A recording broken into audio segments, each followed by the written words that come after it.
Jim. Welcome back. Thank you. Nice to be back. It's good to have you on the show again. Nice to be back with you, Ralph. Let's pursue the Marty Robbins thing for a second. I know Okay. you came here the night we had a tribute to Marty Robbins. True. Mm-hmm. You were on the show.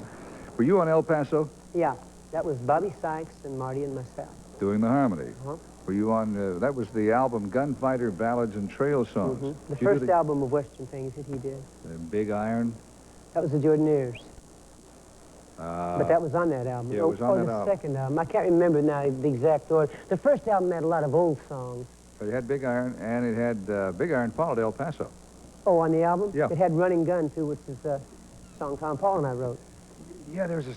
Do you remember a song called Three Brothers? Five Brothers? Five Brothers. Yeah, Tom Paul wrote that. Yes. Yeah. Marty he did. recorded that. Yeah. Were you on the Master's Call? No. Did you travel with the Marty Robbins show? For 2.5 years, yeah. Was it you and your brothers? Yeah. Yeah, matter of fact, I left the farm. See, Marty came through Nebraska on tour, and Daddy went back and bought the stage and met Marty and said, I want you to hear my boys sing. And we literally went from the farm, which I had never even been out of the state of Nebraska, and went on the road with Marty. And it was a wonderful experience, you know, to go from never having been anywhere to touring with a man who was already well on his way to being a legend at that time. Do you remember that he was a junk food junkie? He ate a lot of weird things, Marty did. I've seen him go into a restaurant back in those days, and he'd order a dozen eggs, sunny side up, and a quart of milk. And they'd bring a big platter of eggs, a dozen eggs, and a quart of milk. Did he consume all of them? Every bit.